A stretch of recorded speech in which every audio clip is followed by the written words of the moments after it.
Sì, salve. Per quanto riguarda la portabilità, oggi mi è stato praticamente passato il numero della mia vecchia SIM 3 sulla SIM Iliad.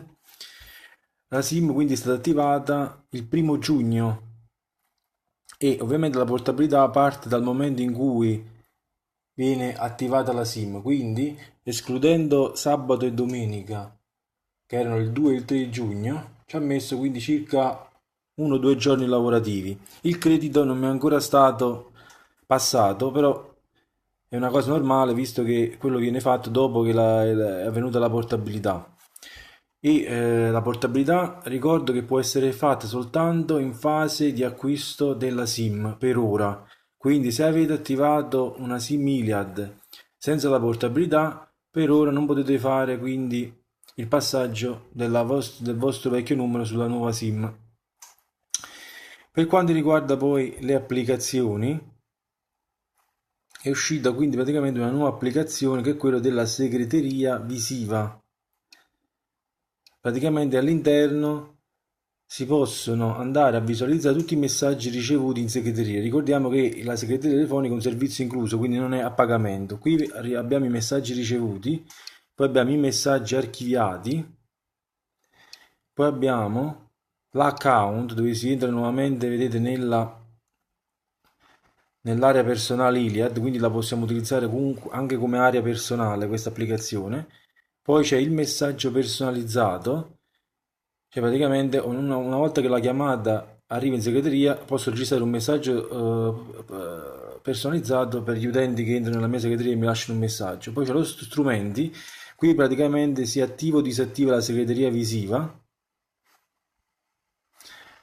e quando la si disattiva ovviamente si ritorna al vecchio numero 401 per ascoltare i messaggi. Qui c'è il codice segreto dove praticamente posso andare vedete, a ascoltare la segreteria telefonica da qualsiasi telefono ad eccezione del proprio telefono e dall'estero. E poi posso andare a scegliere, vedete, i vari suoni per la notifica. Poi nelle impostazioni posso qui andare a scegliere le opzioni, vedete, vado a fare il trasferimento delle chiamate nel caso di non risposta, nel caso di linea occupata, nel caso di assenza di rete, oppure posso andare ad azzerare. Poi c'è l'opzione della linea telefonica, qui praticamente posso andare ad attivare o disattivare l'avviso di chiamata e qui posso andare ad attivare o disattivare la visualizzazione del mio numero.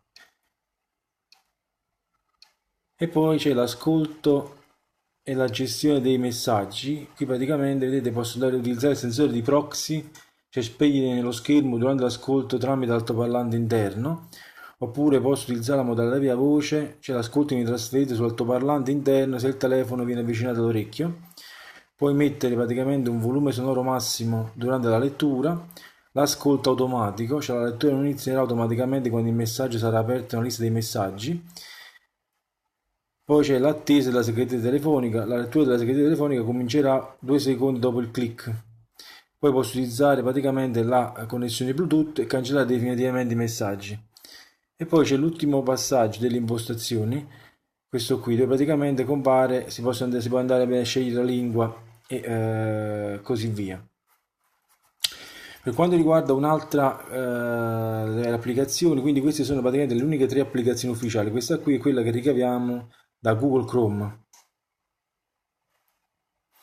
andando quindi a creare questa specie di scorciatoia sul desktop.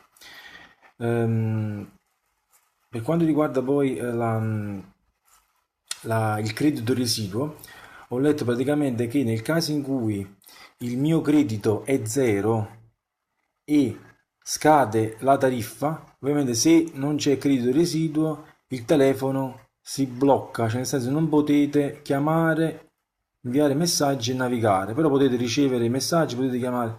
Quindi questa tariffa 5,99 non c'è una tariffa base che la copre, così come c'era per la 3, dove praticamente nel caso in cui non aveva la tariffa, scadeva la tariffa in abbonamento, non avevo credito residuo, comunque c'era la Power 15, che era una praticamente la tariffa a consumo, qui non c'è.